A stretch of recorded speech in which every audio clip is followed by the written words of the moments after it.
Good morning student. Class ninth की mathematics की जो वर्कशीट नंबर 4444 है उसके बारे में अध्ययन करेंगे।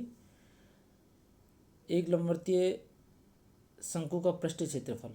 आज का टॉपिक अपना एक लंबवर्तीय शंकु का पृष्ठीय क्षेत्रफल। हम इससे पहले वाली जो वर्कशीट नंबर 43 थी उसमें हमने एक लंबवर्तीय शंकु के बारे में अध्ययन किया, ज्ञात किया कि कैसा शंकु हो सकता है। तो इसको ज्ञात करने के लिए देखो बच्चों, सबसे पहले हम कहेंगे एक लंबवर्तीय शंकु है उसकी आकृति कैसे बनेगी। देखो इसमें दिया हुआ है कि ऐसी आकृति जो आइसक्रीम कोन हो, बर्थडे कैप हो या फिर टोपी होती है, ऐसी आकृति फिगर होती है वो हमेशा एक कोन कहलाती है, एक शंकु कहलाती है। इन आकृतियों को लेकर आप समझ गए होंगे कि ये आकृति क्या कहलाती है, एक लंबवर्तीय शंकु कहलाती है। इसके उदाहरण हमने याद की। इस लंबवर्तीय शंकु में क्या होता है, देखो एक तिर्यक ऊंचाई होती है, एक आधार की त्रिज्या होती है और एक इसकी ऊंचाई होती है। देखो जैसे हमने यदि इस प्रकार से देखो, ये इस आकृति को देखते हैं हम, इस आकृति को देखते हैं हम, देखो इसमें ये इसका आधार हो गया, ये इसकी ऊंचाई हो गई और ये इसकी तिर्यक ऊंचाई हो गई। तो शंकु ज्ञात करने के लिए हमें तीन चीज़ की आवश्यकता होती है, आधार की त्रिज्या, इसकी ऊंचाई और उसकी तिर्यक ऊंचाई। इन तीनों के आधार पर हम इसका क्षेत्रफल, इसका आयतन, वक्र पृष्ठीय क्षेत्रफल और कुल पृष्ठीय क्षेत्रफल ज्ञात कर सकते हैं। देखो बच्चों आगे इसमें दिया हुआ है कि आकृति फर्स्ट में बिंदु ए इस लंबवर्तीय शंकु का शीर्ष वर्टेक्स कहलाता है। ए इसका वर्टेक्स कहलाएगा, ए बी इसकी ऊंचाई कहलाएगी और बी सी आधार की त्रिज्या कहलाएगी, ए सी इस शंकु की तिर्यक ऊंचाई कहलाएगी, ए सी इसकी शंकु की तिर्यक ऊंचाई कहलाएगी। देखो हम इसमें याद कर सकते हैं कि जो ए है इसका वर्टेक्स कहलाएगा, शीर्ष हो गया शंकु का, ए बी इसकी ऊंचाई हो गई, ए बी इसकी ऊंचाई हो गई और बी सी इसकी आधार की त्रिज्या हो गई, बी सी इसकी आधार की त्रिज्या हो गई और ए सी है जो इसकी तिर्यक ऊंचाई हो गई। ठीक बच्चों, तो शंकु से हमारा तात्पर्य एक लंबवर्तीय शंकु से ही होता है। इसका हम क्षेत्रफल ज्ञात करें तो देखो एक ऐसे वर्त हो गया, यदि इसको हम इस प्रकार से काटते हैं, इस प्रकार से काटते हैं, इस प्रकार से काटते हैं तो देखो ये कटा हुआ भाग है, ये कटा हुआ भाग है, इसको इस प्रकार से हम अनंत त्रिभुजों में विभाजित कर लेते हैं। इस प्रकार से आकृति दी हुई इसमें अनंत त्रिभुजों में विभाजित कर लेते हैं इसको। देखो यहाँ से हमने ए ओ बी को काटा यहाँ से थोड़ा सा। अब इसमें B1 B2 B3 को B1 B2 B3 को आधार लेकर हम इसको अनंत एक निश्चित संख्या की त्रिभुजों में काट लिया। तो हम इसको कह सकते हैं यहाँ से कि इसको कह सकते हैं कि हमने एक कागज से बने शंकु के उसके शीर्ष वर्तीय भाग का एक सीधा काटा है। इसका आकृति में दी हुई है, जिस भुजा किनारे के अनुसार हम शंकु काटेंगे वह उसकी तिर्यक ऊंचाई होगी। तिर्यक ऊंचाई को एल से लिखेंगे। वक्र भाग जिसके अंत बिंदु ए और बी है वह शंकु का वर्तीय आधार होगा।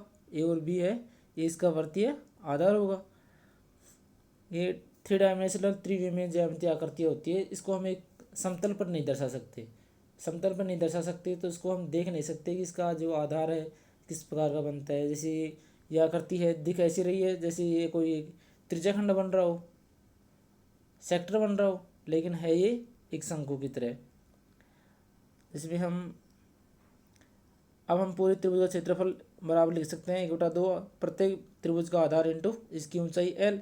अब पूरे कागज का क्षेत्रफल ज्ञात करने के लिए सभी त्रिभुजों के क्षेत्रफल का योग कर देंगे तो 1/2 L into B1 + B2 + B3। अब B1 B2 B3 सभी का योग है जो पूरी वक्रीय परिसीमा की लंबाई को दर्शाएगा, इस पूरी वक्रीय सीमा की लंबाई को दर्शाएगा।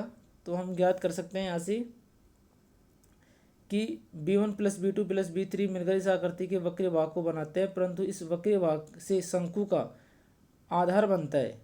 साथ ही इस आधार की परिधि 2πr होती है, जो आधार r आधार की त्रिज्या। इस प्रकार शंकु का पृष्ठीय क्षेत्रफल हो गया 1/2 L इंटू 2 पाई आर। 2 से 2 कैंसिल हो गया तो क्या बच गया पाई आर एल। तो हम कह सकते हैं शंकु का पृष्ठीय क्षेत्रफल पाई आर एल होगा, जहाँ आर त्रिज्या है, एल इसकी तिर्यक ऊंचाई है और आर का मान 22/7 या 3.14 के बराबर होगा, जो एक पाई है, जो अपरिमेय संख्या है, इनरेशनल नंबर है। यदि शंकु के आधार को बंद कर रखा जाता है तो इसे ढकने के लिए आर त्रिज्या वाले एक वक्राकार कागज के टुकड़े की आवश्यकता होगी, जिसका क्षेत्रफल पाई आर स्क्वायर होगा। तो शंकु का कुल पृष्ठीय क्षेत्रफल होगा pi r l plus pi r square. यदि इसको हम ढकेंगे तो इसकी भी आवश्यकता होगी ना ढक्कन की। अब ढक्कन का क्षेत्रफल कितना होगा, जो वक्राकार है, तो वर्त का क्षेत्रफल होता है पाई आर स्क्वायर, तो इसमें पाई आर स्क्वायर और जोड़ देंगे तो कुल पृष्ठीय क्षेत्रफल आ जाएगा। टोटल सरफेस एरिया आ जाएगा इसका। तो हम कह सकते हैं cone of total surface area, शंकु का कुल पृष्ठीय क्षेत्रफल होगा pi r l plus pi r square. तो इसमें से पाई कॉमन ले लेंगे, एक आर कॉमन लेंगे, तो pi r into r plus l इसका कुल पृष्ठीय क्षेत्रफल आएगा। अब हम किस क्वेश्चन करते हैं कि एक लंबवर्तीय शंकु का वक्र पृष्ठीय क्षेत्रफल ज्ञात कीजिए यदि तिर्यक ऊंचाई एल का मान 10 सेंटीमीटर है और आधार की त्रिज्या 7 सेंटीमीटर। तो वक्र पृष्ठीय क्षेत्रफल पाई आर एल, तो हमने यहाँ से पाई आर एल इसका वक्र पृष्ठीय क्षेत्रफल हो गया। अब पाई का मान रख सकते हैं हम 22/7 और आर का मान 7 दिया है और त्रिज्या ऊंचाई 10 दी है। 7 से 7 कैंसिल, 22 को 10 से मल्टीप्लाई करेंगे 220 सेंटीमीटर स्क्वायर। तो हमेशा ज्ञात कर सकते हैं कि क्षेत्रफल होता है जो हमेशा वर्ग स्क्वायर वर्ग इकाई में आता है, स्क्वायर के अंदर लिखते हैं क्षेत्रफल को हम। देखो बच्चों सेकंड क्वेश्चन है, एक शंकु की त्रिज्या ऊंचाई 16 सेंटीमीटर, आधार की त्रिज्या 12 सेंटीमीटर है, शंकु का कुल पृष्ठीय क्षेत्रफल ज्ञात कीजिए। कुल पृष्ठीय क्षेत्रफल हम ज्ञात करेंगे pi r l plus pi r square या pi r into r plus l. देखो शंकु का कुल पृष्ठीय क्षेत्रफल बराबर हो गया pi r l plus pi r square. यहाँ पाई का मान 3.14 दे रखा है, तो 3.14 into 12 into 20 plus 3.14 into 12 into 12, क्योंकि आर का मान दे रखा है यहाँ से आर का मान दिया इसने 12 सेंटीमीटर, ऊंचाई दी है 16 सेंटीमीटर। तो हम इसमें जो त्रिज्या की ऊंचाई एल है उसको ज्ञात कर लेंगे, एल बराबर R square plus H square से। ठीक है, इन दोनों को आपस में जोड़ देंगे तो इसका कुल पृष्ठीय क्षेत्रफल आ गया 1205.76 सेंटीमीटर स्क्वायर, इसका कुल क्षेत्रफल आ गया यहाँ से। अब हम इसका अगला क्वेश्चन देखते हैं कि जो सोल्व करना है अपने को, कि एक शंकु के आधार का व्यास दिया इसने, आर का मान दिया इसने, व्यास दिया है 10.5 सेंटीमीटर और तिर्यक ऊंचाई एल दी है इसने 10 सेंटीमीटर। तो वक्र पृष्ठीय क्षेत्रफल पूछ रहा है, वक्र पृष्ठीय क्षेत्रफल पूछ रहा है। तो देखो बच्चों इसको सोल्व करने के लिए हम क्या करेंगे कि व्यास दिया है इसने, व्यास बराबर 10.5 सेंटीमीटर, तो आर रेडियस व्यास का आधा होगा, तो 10.5/2 सेंटीमीटर हो गया।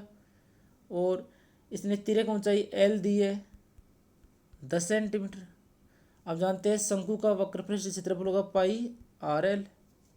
ठीक है, तो 22/7, आर का मान 10.5/2 और एल का मान 10। देखो बच्चों इसको काट सकते हैं हम। देखो 22 को 2 से काटेंगे 11 आ गया, और 105 में हम 7 का भाग देंगे, 105 में 7 का भाग देंगे, 7 से इसको काटेंगे तो देखो 7 एकम 7, 3 बच गए, और 35 को 7 पंजू 35, 15 7 105 हो गया। अब एक के बाद पॉइंट है तो एक के बाद पॉइंट लग जाएगा। अब इसको मल्टीप्लाई कर लिया, देखो मल्टीप्लाई करने के बाद में 11 इंटू 1.5 इंटू अपना इधर बच रहा था 10। अब इसको मल्टीप्लाई कर लो, देखो 1.5 को हम 10 से मल्टीप्लाई करेंगे तो 15 आ गया। 11 इंटू 15 बराबर 15 एकम 15, हासिल 1, 15 1 15 1 16 सेंटीमीटर स्क्वायर इसका वक्र पृष्ठीय क्षेत्रफल हो जाएगा। ठीक है बच्चों, इसका वक्र पृष्ठीय क्षेत्रफल आ गया, हमने ज्ञात किया अभी। अब अगर सेकंड क्वेश्चन है इसका कि एक शंकु का कुल पृष्ठीय क्षेत्रफल ज्ञात कीजिए जिसकी तिर्यक ऊंचाई L बराबर 21 मीटर है और आधार का व्यास 24 मीटर है। तो कुल पृष्ठीय क्षेत्रफल ज्ञात करेंगे हम pi r l plus pi r square. तो सबसे पहले इसमें देखो, तिर्यक ऊंचाई एल का मान दे दिया 21 मीटर, आधार का व्यास दे दिया 24 मीटर, तो आर का मान निकालेंगे व्यास बटे 2, तो 24/2 बराबर 12 मीटर। तो आर का मान हो गया यहाँ से 12 मीटर। अब हम एच का मान ज्ञात करेंगे क्योंकि एच का मान भी चाहिए अपने को, और एच का मान हम ज्ञात भी नहीं करें तो हम फॉर्मूले के अंदर हम देखते हैं कि एच का मान हमने कुल पृष्ठीय क्षेत्रफल ज्ञात करने के लिए एच का मान चाहिए भी नहीं, pi r l plus pi r square हो जाएगा डायरेक्ट। एच के मान की आवश्यकता है नहीं अपने को, तो एच का मान निकालने की कोई आवश्यकता नहीं है। देखो अब इसमें यहाँ से हम डायरेक्ट फॉर्मूले में मान रखते हैं इसका, कि डायरेक्ट फॉर्मूले में मान रखने के लिए देखो बच्चों, इसने दिया हुआ है कि शंकु की जो तिर्यक ऊंचाई